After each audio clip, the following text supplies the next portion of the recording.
Hello, this is Daniel from soundheadquarters.com. In today's video, we are building these beautiful broadband absorption panels, and we're going to be installing them at a really cool studio, as you can see right here. Let's get right into the build process.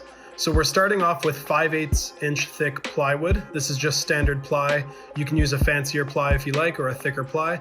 This is what I went with for this client. This is the table saw. We're going ahead and ripping at 5 3/4 inches width. This is going to make up the lumber that we build our thicker broadband absorption panels out of. And then we will later rip strips at 2 3/4 inches to make our standard acoustic panel frames. So I'm just ripping these lengths at 8 feet long. And there you can see we set it to 2 3/4. This is going to be for our standard thickness acoustic panels. And all of these acoustic panels are just about 2 feet wide by 4 feet tall.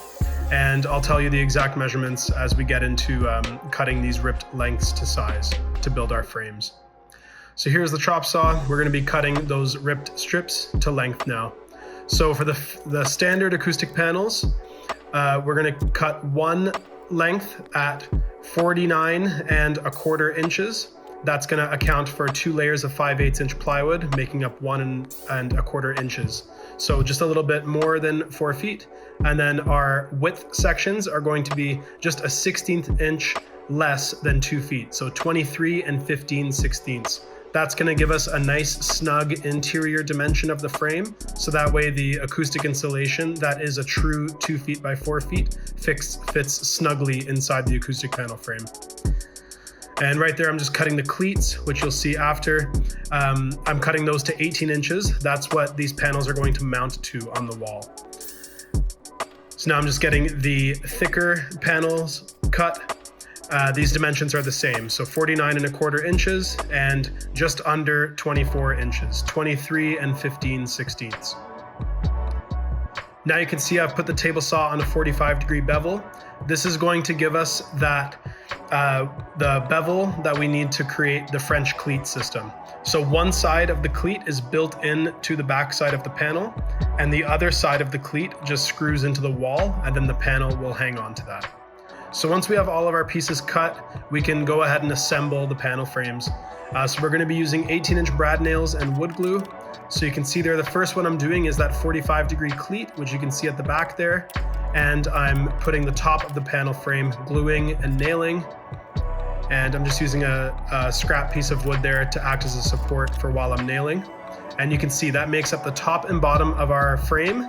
And then I can go ahead and glue and nail the sides and a middle brace as well. And you can see that come together right there. So once we have glued and nailed the whole frame, I like to go around with a countersink bit and just standard wood screws and apply some screws that are countersunk so that they don't stick out into the fabric. And the screws just help ensure that there's tons of rigidity to the structure of the panel frame.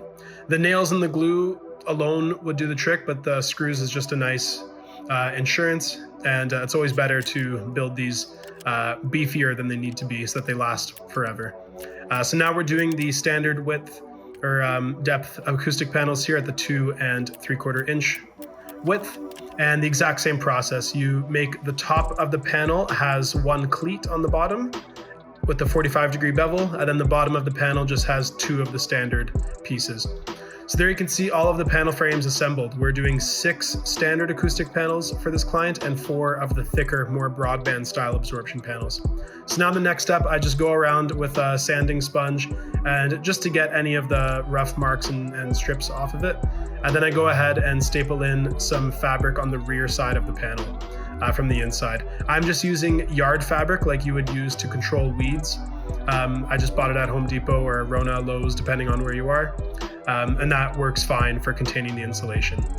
So I'm just stapling that in with a pneumatic stapler and cutting off the excess, making sure I don't make this fabric too tight. Otherwise, when it pulls on the staples, it can tear. And for the standard size acoustic panels, I put 2-inch thick Owens Corning 703. And for the broadband absorption panels, I did that same 2 inches of Owens Corning 703, but then I also added a 3-inch layer of pink Owens Corning insulation. Now we're going ahead and getting to the upholstery process. So I'm cutting more of that yard fabric as well, and we are using Guilford of Maine fabric. It's their acoustic rated, fire rated fabric. It's the FR701. This client wanted to use this particular color and line of fabrics. That's what we're using here. So I'm going ahead and getting the yard fabric stapled on first. This is going to act as the liner. And that just helps make sure that no insulation fibers or anything get out of the panel frame, since this acoustic fabric is very breathable and the weave is not super tight. We like to use a liner for this type of acoustic fabric first before we apply the final layer of fabric. And here's a close-up detail of how I'm upholstering the corners. You're essentially gift wrapping these corner sections here and just cutting out the excess fabric so that when you fold it over in that nice straight line like that, all of the fabric sits nice and flat up against the panel. This is a process that takes a little bit of a learning curve, but if you've done any sort of upholstery work or gift wrapping or anything like that, it's not too complex, just takes a couple tries to get used to it and the tension and all of that. And there you go. Now you have a nice wrapped acoustic panel and it is ready to be mounted. We're gonna go ahead and get all of the 2 3/4 inch panel frames upholstered now as well. And once all of the panels are upholstered, then we can go ahead on site and install them for this client.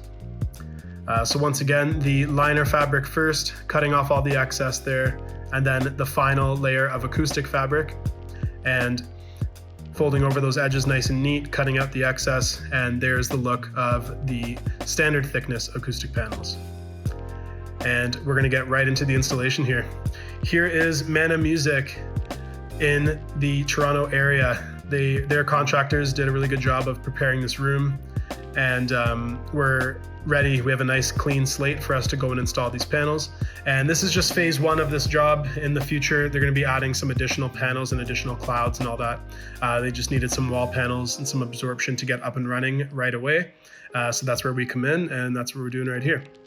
So I'm gonna show you the installation process right now. Right now, we're just going around and measuring the room, making sure that our height is going to work around the room with the speaker placement and mix position. And once we have that determined, we can set up the laser. And I'm placing it here on the wall where one of the Broadband panels is going to go. So that way the little screw that I have to put in the drywall to mount the laser, that will get covered by the last acoustic panel. So here you can see all of the cleats that we made earlier. These are those 18-inch strips that are ripped at 2 3/4 that we cut that 45-degree bevel on. These are the drywall anchors that we're using. These are the wood screws that we're using to screw through the cleat and into the anchor. So I'm marking out the center line of where I need to mount my anchor. I drill with a small drill bit through the cleat and through the drywall to give me a pilot hole. And that way I can drill out the hole a little bit larger, screw in the anchors, and then screw the cleat into those anchors with those wood screws. And it's as simple as that.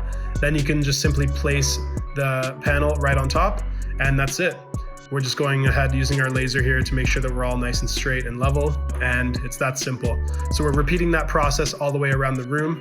For this client, we put those larger, thicker Broadband absorption panels in the front and rear corners of the room to kind of act as more lower end absorption for this client, since they did not want to create corner style base traps. They wanted to maintain as much space in the room as possible.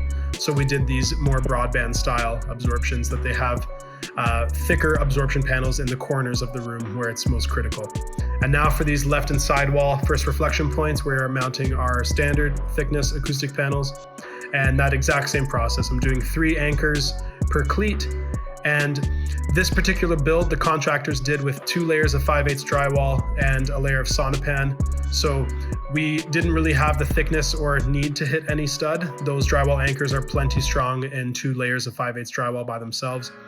And that's it. That's the whole process of installing these acoustic panels. We mounted the ones on the rear wall a little bit taller, so that way their couch could slide in right up against the wall and not interfere with anything. And here's some final clips of the studio. Really cool spot. Can't wait to show you guys more from this spot. Perhaps we'll do a studio tour or something once they're completely up and running. We went and installed a mixed position cloud the other day as well. And lots of cool stuff coming in the channel in the future. We got a lot of cool, really custom projects coming in the works. So please subscribe and stay tuned for that. And thank you guys so much for watching. This has been Daniel from soundheadquarters.com. Please check out all the socials, all that good stuff. Like, share, comment, all that. I really appreciate everyone watching. Thanks and take care. Bye-bye.